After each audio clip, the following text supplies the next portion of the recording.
ఏంటిది సార్ అసలు ఎప్పుడు ఒక చర్చకి దారి చేస్తుంది జగన్మోహన్ రెడ్డి సీఎం సంతకాలు అనేది పూర్తి క్లారిటీ ఎవరు ఇవ్వట్లేదు. అప్పుడు మీరు కూడా ఉన్నటువంటి పొజిషన్ అయితే ఉంది. దీనికి ఇప్పుడైనా సార్ క్లారిటీ ఇచ్చే అవకాశం ఉందా? బాబు సంతకాలు అనేది ఆయన అయిపోయి మేము అయిన తర్వాత ఇంటికి వచ్చిన తర్వాత మళ్ళీ నేను వచ్చి కర్నూలులో ఉన్నాను. వాస్తవం చెప్తే బతికే ఉన్నారు నాతో ఉన్న వ్యక్తులు.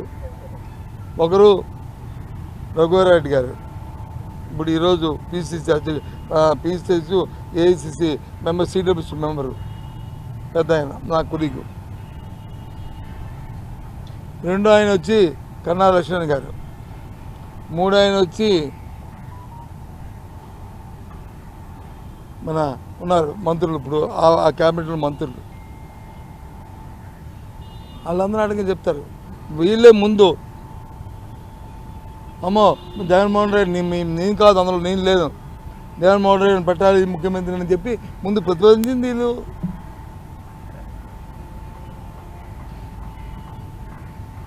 వాళ్ళు రెస్పాండ్ అవుతారు కూడా. నేను ఇప్పుడు రెస్పాండ్ అయ్యాను కాబట్టి వాళ్ళు రెస్పాండ్ అవుతారు రేపు ఉదయం. అది అవునా కాదా, అబద్ధమా నిజమని మనం ఎవరు మనశాస్త్రం వాళ్ళది. ఇంకా నేనన్నాను, ఎందుకు తొందరపడి మీరు ఆ పేరుని మీరు ప్రతిపాదిస్తున్నారు, ఆగండి, వెయిట్ చేయండి అని నేను.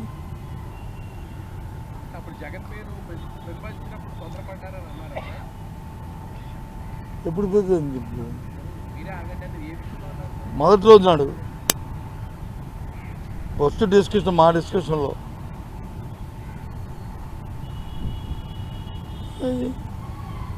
అందరూ బతిగా ఉన్నాం కదా, ఎవరు ఇక్కడేమి చనిపోదు. కానీ ఎందుకు ఇలాంటి పనికిరాని మాటలు, పనికి వచ్చినవి ఎవరికి ఎత్తి ఎవరైనా చంద్రబాబు నాయుడు 4 సార్లు ముఖ్యమంత్రి అవుతాడని కోరుకున్నాడా? ఎన్టీ రామారావు గారు అల్లుడు కాకపోతే ముఖ్యమంత్రి అవుతాడా?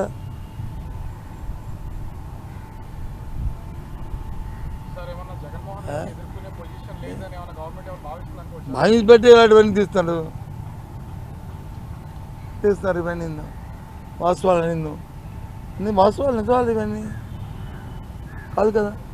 ఇవన్నీ కరెక్ట్ కాదు.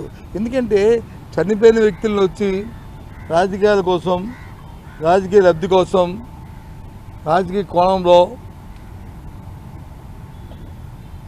వాళ్ళ గురించి మాట్లాడటం అనేది సమంజసం కాదు. నా తాలూకు వ్యక్తిగత అభిప్రాయం. మేబీ దాన్ని అంగీకరించాలని రాష్ట్ర ప్రజలు ఆలోచన చేస్తారు. ఇవేమైనా కాదు. రాజకీయాల కోసం అంత మాట అయితే అంత మాట మాట్లాడి వచ్చా.